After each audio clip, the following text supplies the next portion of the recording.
나의 예상과 추측 밖에 나의 길이 있다. 나의 예상과 추측 밖에 나의 길이 있다. 라는 제목으로 하나님 말씀 증거하도록 하겠습니다. 사도행전 12장의 배경은 AD 44년 정도 됩니다. 그러니까 이때가 언제냐면 예수님이 부활 승천하시고 난 다음에 한 14년 정도가 지난 시기입니다.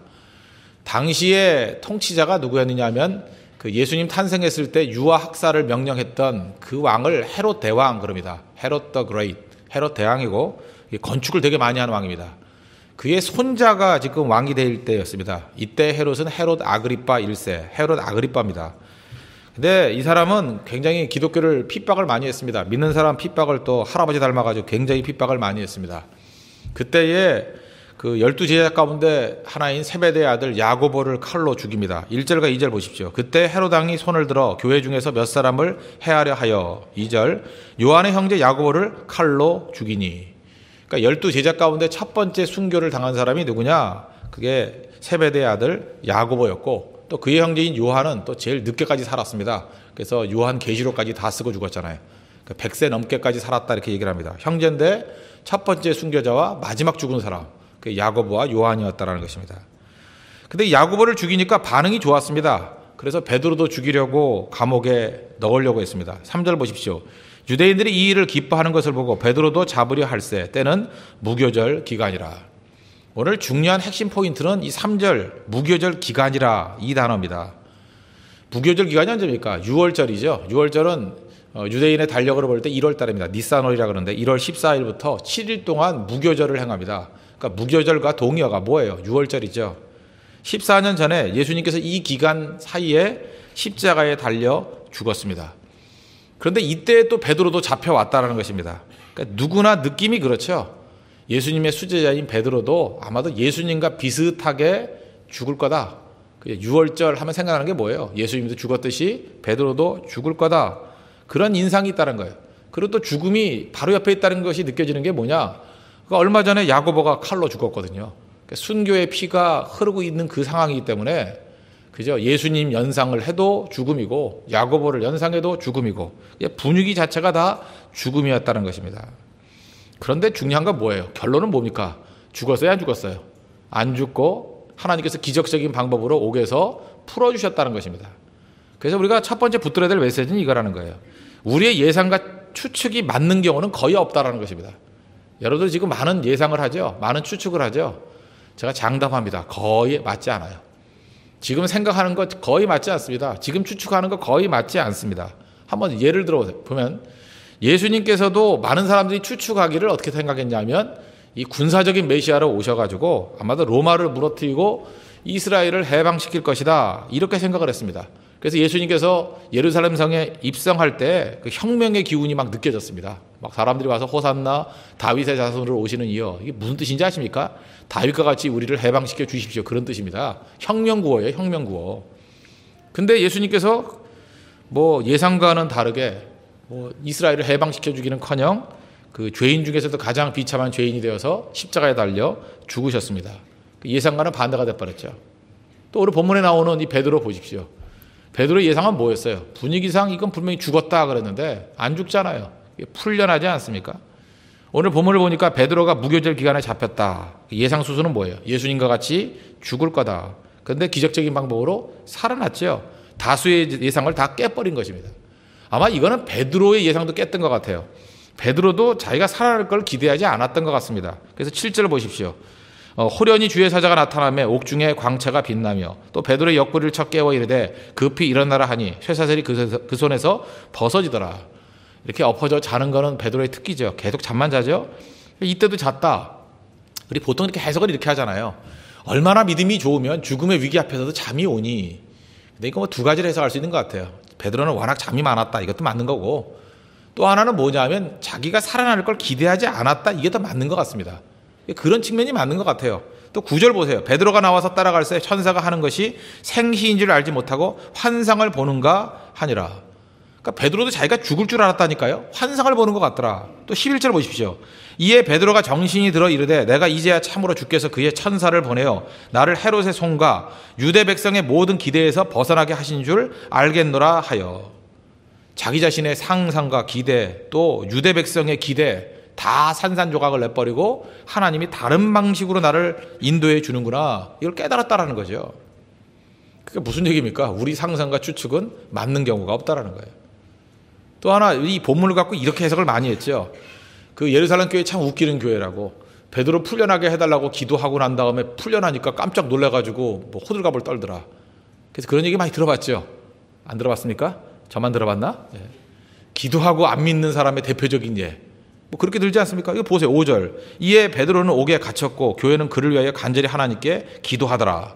또 12절 보니까 깨닫고 마가라 하는 요한의 어머니 마리아의 집에 가니 여러 사람이 거기에 모여 기도하고 있더라. 근데 베드로가 풀려나가지고 갔더니 로데라는 그 여자분이 문도 안 열어주고 호들갑 떨며 들어갔죠. 베드로 왔다고. 그랬더니 15절에 뭐라 그럽니까? 그들이 말하되 내가 미쳤다 하니 여자애는 힘써 말하되 참이라 하니 그들이 말하되 그러면 그의 천사라 하더라. 이거 기도하고도 응답되니까 놀랐다. 이게 앞뒤가 좀 안 맞지 않아요? 아무리 믿음이 없어도 그렇지, 기도했으면 기도한 대로 이루어지면 놀라는 사람 한도로 나올 건데 한 명도 안 놀라고 한 명도 안 믿고 다 말도 안 되는 일이야. 이게 말이 안 되잖아요. 그렇다 그러면 제가 볼 때 제 해석이 더 맞을 가능성이 큽니다. 예루살렘 교회는 베드로를 위해서 기도했습니다. 기도를 했는데 베드로가 풀려나게 해달라고 한 기도가 아니었다라는 거예요. 어떤 기도를 했겠습니까? 그들도 예수님의 죽음이 연상이 됐겠죠. 지금 잡혀 들어가면 야고보 죽었듯이, 예수님이 6월절에 죽었듯이 분명히 죽을 거라고. 베드로가 믿음 부인하지 않고, 베드로의 특기 또 부인이니까 혹시라도 믿음 부인할까 봐 부인하지 않고 잘 죽게 해 주십시오. 아마 그거 기도했던 것 같아요. 영광스럽게 순교하게 해 주십시오. 그 웃을 일이 아니라니까, 진짜 그렇다니까요. 그런 거 아니겠어요? 그 사람마다 틀리잖아요, 기도 내용이.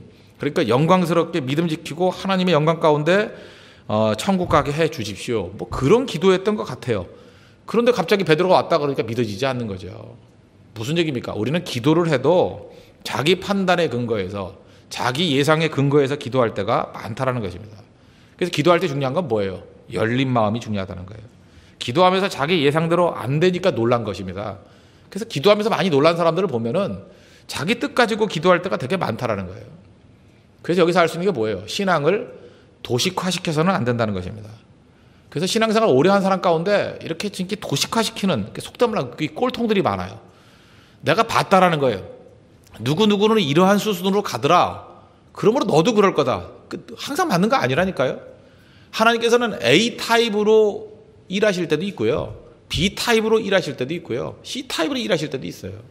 가뭄이 일어나면 가뭄의 때에 하나님께서 뭐 사르밧의 과부를 통해서 먹여 살리듯이 살리는 경우도 있고, 어떤 때는 까마귀를 통해서 먹일 때도 있고요. 어떤 때는 진짜 비를 쏟아지게 만들어가지고 곡식이 자라면서 먹여 살릴 때도 있고, 방법이 다 틀려요. 한 가지 방법만 고집하지 마십시오. 여러분 일생에서도 마찬가지예요. 10대 때 하나님께서 나를 구원해 주신 방법이 20대에 똑같지 않습니다. 또 20대는 달라져요. 30대는 또 달라지고. 만약에 하나님께서 똑같이 일한다 그러면 저는 얼마나 재미없게 이제 인생을 살겠어요. 저는 1차적인 사역을 했었잖아요. 2차 사역도 뭐 똑같아가지고 카피한다 그러면 뭐 내 인생은 카피야 그럴 거 아니에요. 그거 아닐 거라고요. 물론 저도 상상하는 바가 있어요. 근데 저 상상하는 게 너무 좋아요. 왜? 그대로 안 될 거니까. 상상대로 안 돼요. 우리 홍대 앞에도 상상마당이 있는데 저는 자주 갑니다. 가면서 씩 웃어요. 이대로 안 될 건데. 그죠? 상상마당. 절대로 상상대로 안 돼요. 축주대로 절대로 안 된다는 것입니다. 잘 보세요. 베드로가 그 상상하는 게 뭐였어요? 야고보 잡혀갔더니 죽었다. 사람들은 어떻게 생각해요? 또 다른 제자인 베드로도 잡혀가면 죽을 것이다. 아니에요. 안 죽잖아요. 하나님께서 전혀 다른 방식으로 풀어주시잖아요. 그러니까 사람들은 이렇게 일반화시키기를 원하는데, 일반화시키려고 그러면 말이 안 되는 거죠, 말이. 그래서 또 하나님 앞에 또 그래요. 또 하나님 변덕스러운 하나님이라고. 왜 야고보는 죽이시고 왜 베드로는 풀어주냐고. 뭐가 맞냐고. 뭐가 맞긴 뭐가 맞아요. 다 맞지. 베드로는 야고보는 첫 번째 순교하는 영광을 누린 것이고, 베드로는 더 살려줘야 될 필요가 있으니까 하나님께서 더 생명을 연장시켜서 하나님의 일을 하게 만드시는 거고, 마지막에도 영광스럽게 순교했잖아요. 사람마다 다 틀리다는 것입니다. 저는 그 젊은이들 목회를 오래 하지 않았습니까? 그러니까 밤낮 그 배우자 놓고 기도하는 사람 많잖아요. 뭐 제가 결혼한 것도 아닌데 남의 결혼 놓고 제가 기도 진짜 많이 했습니다. 하도 매달리니까. 목사님, 제가 두 남자가 있습니다. 누가 내 배우자입니까? A입니까? B입니까? A입니까? B입니까? 판나 물어봐요. A입니까? B입니까? 근데 결국은 보면 결혼은 C하고 해요. 무슨 얘기인지 알아요? 근데 여러 번 경험했다, 여러 번. 그죠? 분명히 A 아니면 B래요. A입니까? B입니까? A입니까? B입니까? 그죠? 농담으로 C다야. 농담이 아니에요. 제가 하도 많이 겪었기 때문에. 자기가 생각하는 A, B가 아니에요. 내가 생각하는 예상과 추측을 벗어난 예상 밖에 있는, 추측 밖에 있는 제3의 길이 또 있더라 이거예요. 그래서 여러분들 내가 생각하는 거에 하나님을 묶어두지 마십시오. 내 선택 밖에 하나님의 길이 있어요. 지금 우리가 다음 주부터 떠나는 캄보디아 운물 사역이 있지 않습니까? 운물 사역에 대해서 뭐 이것저것 기도 제목을 주죠. 뭐 이렇게 할 겁니다. 저렇게 할 겁니다. 저도 얼마나 생각이 많겠어요. 기대감도 있고 하나님께서 이렇게 하실 것이다. 그래서 저는 알아요. 지금 우리가 생각하는 것과 지금 우리가 제시한 것들은 안 된다는 거. 절대 글로 안 가요. 그럼에도 불구하고 제가 많은 생각을 해요. 왜 많은 생각을 하는지 아십니까? 그 많은 생각한 거 아닌 것 가지고 하나님께서 이끌어 가실 거기 때문에. 거의 그래, 거의. 그러니까 기대감이 오는 거예요. 그래서 생각을 많이 해야 돼요. 왜 생각을 많이 해야 되냐? 생각을 많이 해야 하나님의 길이 보여요. 내가 생각할 수 있는 모든 길을 다 생각해 보거든요. 뭐 10가지, 20가지, 30가지. 그래 놓으면 이제 마음속에 그런 생각이 들어요. 이 중엔 하나 있겠지. 그러면서도 신앙생활을 하다 보면 또 알아요. 그 중에 없어요. 그러면 기대감이 생긴다고요. 이렇게 생각하는 길 말고 하나님이 도대체 어느 길로 나를 이끌어 가시나. 그래서 그 다음 길을 이끌어 가시는 게 감이 좀 보이거든요. 그럴 때 찬송이 나와요. 그렇죠. 하나님은 그렇게 식상한 길로 이끄는 게 아니죠. 내가 생각지도 못했던 제3의 길이 또 있군요. 하나님의 길이 있군요. 글로 우리의 길을 이끌어 가시더라는 것입니다. 그래서 예수 믿는 사람들 보면 생각 안 하는 게 아니에요. 치열하게 생각해요. 치열하게 생각하면서 또 그 길로 내가 가는 것이 아니라는 걸 또 알아요. 하나님의 인도하시는 또 다른 길이 있다는 거. 그래서 생각하지만 하나님께 맡기는 인생을 살아간다는 것입니다. 그게 성도의 삶이에요. 그래서 신앙의 본질은 잊지 마십시오. 예상이 아니라 맡기는 거예요. 우리 시한부 종말론자들이 왜 자꾸만 그 문제를 일으킨다고 우리가 얘기를 합니까? 기분 나쁘게 여기는 이유가 뭐예요? 항상 예상하잖아요. 뭐 예수님이 뭐 며칠에 오신대, 뭐 92년에 오시고, 뭐 99년에 오시고, 뭐 몇 월 달에 오시고. 그럴 때마다 우리는 기분이 좀 상하지 않아요? 쟤네들은 믿어도 맨날 예상하는 믿음만 하나? 성경의 본질은 예상하는 게 아니에요. 하나님 마치는 게 아니에요. 그거 맡기는 거지. 주님 오신다. 그게 왜 틀린 말씀이에요? 주님 곧 오신다. 뭐 그게 나쁜 거 아니죠. 곧 오시니까 우리가 주님께 맡기고 살아야 돼. 그럼 얼마나 건전한 메시지가 되겠어요. 주님이 오시니까 그걸 맞추겠대. 니네 모르지 나만 안돼. 그러니까 더 기분 나쁘죠. 어떻게 너만 하냐? 그런 거 아니에요? 잠깐 우리 인생에서도 그 얘기할 때도 구체적으로 들어가서 뭘 자꾸 맞추려고 그래요. 뭐 시시비비를 가리고. 아니죠. 주님께 맡겨야죠. 내 모든 연약함들과 부족함들과 우리의 무지를 주님께 다 맡길 때 주님께서 어떻게 우리를 이끌어 가시나. 그 양들의 태도 아니겠어요? 목자를 따라가는 거. 우리 영원한 목자 되신 예수님 따라가는 거. 그 신앙의 본질은 맡기는 데 있다는 것입니다. 그래서 우리가 제일 좋아하는 단어가 뭐예요? 인도하심. 내 인생은 내가 주관하는 게 아니라 주님이 인도해 주십니다. 나는 이끌려 갑니다. 그게 중요한 거죠. 그래서 하나님은 하나님의 때에 하나님의 방법으로 구원해 주신다는 것입니다. 그래서 때에 대해서도 내가 자꾸만 안절부절할 필요가 없다는 것입니다. 하나님의 때가 있어요. 내가 먼저 나서면 그때는 때가 아니에요. 거의. 그래서 하나님의 일을 좀 많이 해본 사람은 잘 안 나서요. 그래서 가만히 있다가 기도하고 묵상하고 일상적인 일을 하다가 하나님이 때다라고 느낌이 올 때 그때 뛰어요. 그 이전에 뛰어봐야 헛수고기 때문에 다 알기 때문에. 그래서 기도를 더 많이 하죠. 설치고 다니기보다도. 선동하고 다닌다고 되는 게 아니에요. 여론으로 되는 게 아니에요. 하나님의 일은. 이 수십만 명이 다 지지한다 할지라도 하나님의 때가 아니면 안 이루어져요. 근데 아무도 안 움직이지만 하나님의 때가 오면 한 사람의 가슴속에 불을 붙여도 수백만 명이 움직일 수 있다는 것입니다. 여러분 믿습니까? 그게 하나님의 때고 하나님의 방법이라는 거예요. 모세 보세요. 40세에 자기가 이스라엘 백성들을 구원해내겠다. 아무것도 아니죠.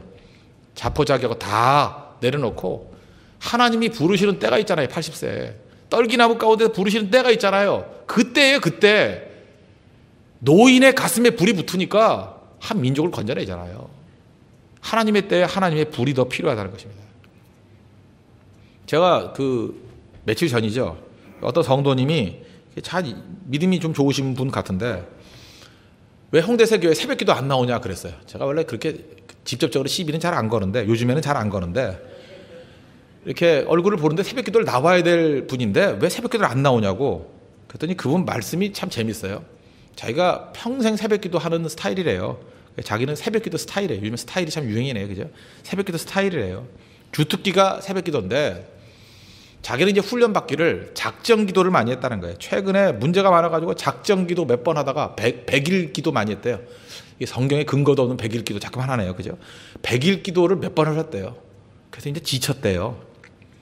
그래서 제가 그 얘기를 들어보면서 이런 생각을 해봤어요. 새벽 기도를 그 특세라는 거는 특별 새벽 기도회 같은 걸 왜 하느냐 하면요. 하도 기도를 안 하니까 기도에 불을 붙이려고 하는 거지. 사실 기도는 특별 새벽 기도가 아니라 보통 새벽 기도에서 계속 해야 되는 겁니다. 그래야 거기서 인물이 나오고 거기서 능력이 나오는 거지. 특별 새벽 기도 중심으로 기도 생활하는 사람 가운데 인물은 절대 안 나와요. 그건. 제가 하나님 성격을 알아요. 그런 사람 잘 안 써요. 여러 번 봤거든요. 그죠? 그래가지고 쓰임 받는 사람은 거의 없다고. 여러분 같이 이게 보통 새벽 기도 때 이렇게 비 많이 올 때 아무도 안 올 것 같은데. 그래서 주님은 비 오는 날 수요일 날 오실 것 같아요. 내가 볼 때 거의 그래요. 그죠? 그때 제일 오기 싫거든요. 그때 주님이 분명 오실 거야. 근데 이것도 또 예상대로 안 해요. 안 맞으니까. 그죠? 그럼 뭐 예상 막 해보는 거죠. 제가 그때 그래서 그렇게 얘기를 했어요. 그 기독교의 그 근본 원리는 그렇게 작정하는 게 아니라고. 지금 성도님께서 그 작정 기도를 했다 그러는데 작정 기도는 일종의 단거리 선수죠. 어떤 목표를 놓고 그냥 최선을 다해서 100m 뛰고 200m 뛰니까 다 뛰고 난 다음에 어떻게 돼요? 번아웃 돼버리는 거예요. 당연하죠. 최선을 다해서 있는 힘을 다해서 뛰었으니까 다 뛰고 난 다음에 헐떡헐떡하고 쓰러져야죠. 그게 맞지요. 100m에 안 그러겠지만 뭐 한 1000m쯤, 1000m는 없죠. 뭐 한 4000m쯤 뭐 이런 거 뛴다 그러면 다 뛰고 난 다음엔 번아웃 돼버리겠죠. 그건 당연한 거라고. 신앙생활은 단거리 경주라기보다는 마라톤에 가깝고 마라톤보다는 여행에 가깝다. 제가 그렇게 설명했어요. 신앙은 하나님과 동행한다. 동행한다는 게 뭐예요? 여행이에요. 그래서 여러분 신앙생활을 여행하듯이 해야 됩니다. 여행하듯이. 그래서 존 버년의 철로 역정 그 내용 자체가 여행이잖아요. 신앙의 그 과정을 여행으로 묘사하잖아요. 여행으로. 참 멋진 것 같아요. 똑같은 그 영국 사람인데 C.S. 루이스 이후에 C.S. 루이스의 그 지성을 이어받은 기독교 변증가로 말하는 사람이 있습니다. 제가 굉장히 좋아하는 사람인데 다른 사람도 별로 안 좋아하는 것 같아요. 알리스터 맥그라스라는 사람입니다. 옥스퍼드대 교수인데 알리스터 맥그라스. 제가 알고 있는 어떤 교수님이 저한테 그 읽기도 힘든 그 원서를 하나 준 적이 있어요. 저니라는 책, 저니. 제가 알리스터 맥그라스를 너무 좋아하니까 최근에 나온 책이다. 그러면서 저니라는 책, 뭐 두껍지도 않아요. 그걸 하나 보내줬어요. 저니. 그러니까 여행이란 뜻이죠, 여행. 그 내용이 뭐냐 하면 하나님 앞에서의 신앙생활이라는 것은 일생의 성도의 삶이라는 것은 여행이라는 거예요. 여행. 참 기가 막힌 인사이트라고 생각했습니다. 여행길에 여러 가지 장애물들이 있더란 거예요. 회의도 오고 산만함도 오고 어떤 때는 유혹도 오고 어떤 때는 탈진도 오고 어떤 때는 공허감도 오고 어떤 때는 낮은 자존감 때문에 흔들리기도 하고 어떤 때는 그 가정이 깨져가지고 오는 그 상처도 있고 쭉 보면 공감이 돼요. 그죠? 여행길에 이런 많은 장애물들이 있다. 근데 그 장애물이 있을 때마다 길동무를 초청해요. 길동무가 뭐냐면 역사에 나오는 그저 그 유명한 사상가들 뭐 이런 사람들 초청해서 그 사람이 멘토같이 멘토링을 해줘요. 마르틴 루터가 나와요. 마르틴 루터가 나와가지고 신앙이 뭐냐 이렇게 설명해줘요. 존 버전이 거기 또 나와요. 그죠? 어떤 유혹이 있을 때 어떻게 이겨야 되냐. 조나단 에드워드가 나와요. 그죠? 우리 죄인 가운데 임재한 하나님의 영광이 무엇인가. 또 제임스 패커가 나와요. Know about God이 아니라 knowing God이다. 그죠? 하나님에 대해서 아는 게 아니라 하나님을 알아야 된다. knowing God. 하나님의 영광의 존재에 나가는 그 모습들. 그런 걸 쭉 설명을 해요. 그리고 C.S. 루이스가 나와요. Mere Christianity. 뭐 순전한 기독교인가요? 그 내용에 있는 것들. 논리적으로 설명하는 것. 쭉 설명해요. 그 다음에 디트리트 보네퍼가 나와요. 그죠? 옥중서신. 고난 중에서도 하나님의 말씀을 지키는 순수함이 무엇인지 그런 것들을 설명해주고 마지막에 존 스타트가 나와요. 그죠? 그 Between Two Worlds라는 책이 있거든요. 두 지평이라고 두 세계 속에서 하나님 앞에서 우리는 시간적으로 그죠? Now and then 여기 이 시간에서 그 2000년 전에 그 시간을 연결시켜야 되고 그죠? 시간적인 차이 here and there 그죠? 이 자리와 그 다음에 팔레스타인이라는 그 자리의 그 공백을 브리징해야 된다. 다리를 놔줘야 된다. 그래서 쭉 설명을 해주면서 한 가지 얘기를 해주는데 너무 신나는 거예요. 여행길에 이런 동반자만 있다 그러면 승리 못할 일이 없겠다 그런 생각이 들어요. 그래서 혹시 그 나는 멘토가 없습니다 이런 사람이 있습니까? 예, 알리스터 맥그라스의 여기 저니 읽어보면서 여기서 멘토를 만나십시오. 마틴 루터, 존 버년, 조나단 에드워드, 제임스 패커, C.S. 루이스, 디트리트 보네퍼, 존 스타트 이런 사람이 나타나가지고 우리 인생의 고비고비마다 어떻게 살아야 될지를 이렇게 조언해줘요. 또 이게 책이 부족하다 싶으면 이 사람들 원전을 직접 들어가서 이렇게 읽으면 더 강력한 힘이 되겠죠. 저는 이 책에서 제일 강력한 그 인사이트는 그거라고 생각합니다. 인생이 뭐예요? 여행이에요, 여행. 한순간 단거리 경주가 아니라고. 여러분, 이게 단거리 경주라고 생각하면 주로 어때요? 그냥 짧은 시간 안에 막 소리 질러서 부르짖는 건 어찌보면 내 욕심일 때가 많지요. 그죠? 어떤 때는 내 시간표대로 안 되면 막 하나님 앞에 땡깡 부리고 막 그러잖아요. 그때 하나님의 때를 맞추기가 힘들죠. 근데 살아계신 하나님과 성령과 함께 동행하는 게 우리 인생이다 이렇게 생각하면 초조할 거 하나도 없잖아요. 뭐 동행하는 여행인데 뭐 여행길에 지금 과정일 뿐이에요. 하나님과 함께 어떻게 동행할 수 있는지. 그 동행 잘하려고 그러면 필요한 게 뭐예요?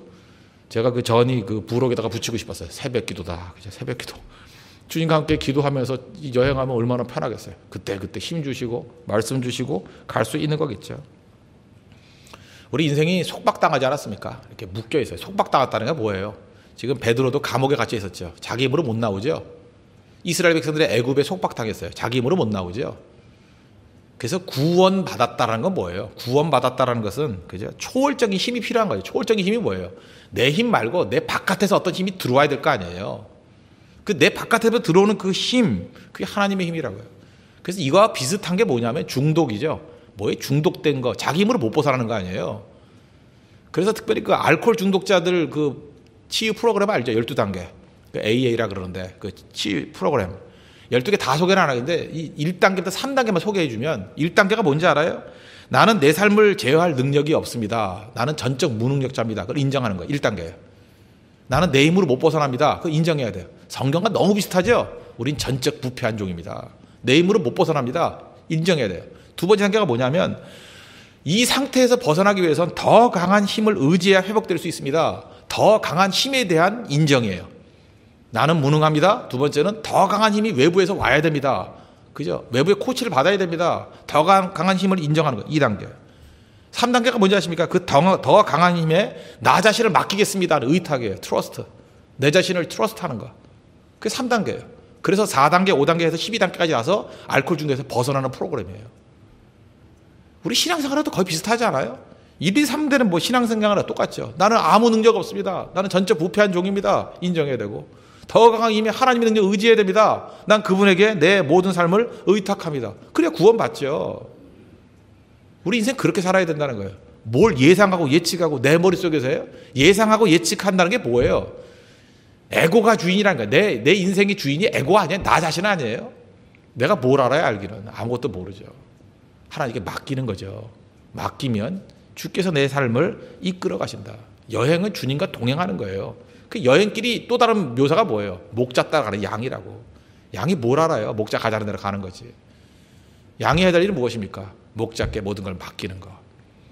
베드로가 지금 이 사건을 통해서 마지막 이걸 배우는 거예요. 결국 인생은 내 뜻대로 되는 게 아니다. 하나님께 맡기는 것이다. 그래서 시편 37편 5절 보니까 내 길을 여호와께 맡기라. 그를 의지하면 그가 이루시고. 참 제가 제일 좋아하는 말씀입니다. 시편 37편 5절. 내 길을 여호와께 맡기라. 그를 의지하면, 그를 의지하면, trust in him. 그 미국 뭐 돈에도 찍혀 있잖아요. trust in God, 그죠? trust in him, 그죠? 그를 의지하면 he will do this. 그가 이 모든 것을 다 이루어 주신대요. 이룰 것이래요. 멋진 표현 아니에요? trust in him. 내가 뭘 한다고 되는 게 아니에요. 하나님께 모든 것을 의탁하고 맡기면, 그를 의지하면 그가 이루신대요. 그가 이루신대요. He will do this. 그죠? 그가, 하나님께서 그걸 이루신대요. 내가 이루는 게 아니에요. 베드로가 이거 깨달았잖아요. 오늘 새벽에 여러분 이거 붙드셔야 됩니다. 주님께 모든 것을 의탁하고 의지하면 내가 이루는 게 아니에요. 그가 이루시는 거예요. He will do this예요. 하나님께서, 그죠? God will do this. 하나님께서 그 모든 것을 이루신다고요. 나그네 길입니다. 우리 인생길 가운데 주님께 다 의탁해서 내 예상대로 뭐 맞추고 안 맞추고 하는 그런 천박한 인생이 아니라 주님께 맡김으로 말미암아 우리 인생의 길이 열리고 하나님께서 우리에게 주신 사명을 이루고 그리고 영광 가운데 이 땅의 길을 마치고 난 다음에 천국에서 주님과 함께 동행하는, 주님과 함께 영원한 삶을 사는 우리 믿음의 신실한 영되기를 축원합니다. 기도하겠습니다. 이 시간 예측하는 인생, 추측하는 인생 그거 다 맞지도 않습니다. 하나님 내 길을 인도해 주십시오. 아프리카 속담 가운데 그런 거 아시죠? 빨리 가라면은 혼자 가라. 그러나 멀리 가라면은 좋은 친구가 필요하다. 여행입니다. 여행길에 필요하니까 친구가 있어야 돼요. 신앙도 여행이에요. 친구가 꼭 필요합니다. 신앙생활 여행이에요. 좋은 교회가 필요합니다. 신앙 여행이에요. 좋은 말씀이 필요합니다. 좋은 동행이 필요한 인생이 바로 우리의 인생이라는 거예요. 하나님과 함께 이 여행길에서 승리하게 해달라고 이제 다 같이 하나님 앞에 간구하도록 하겠습니다.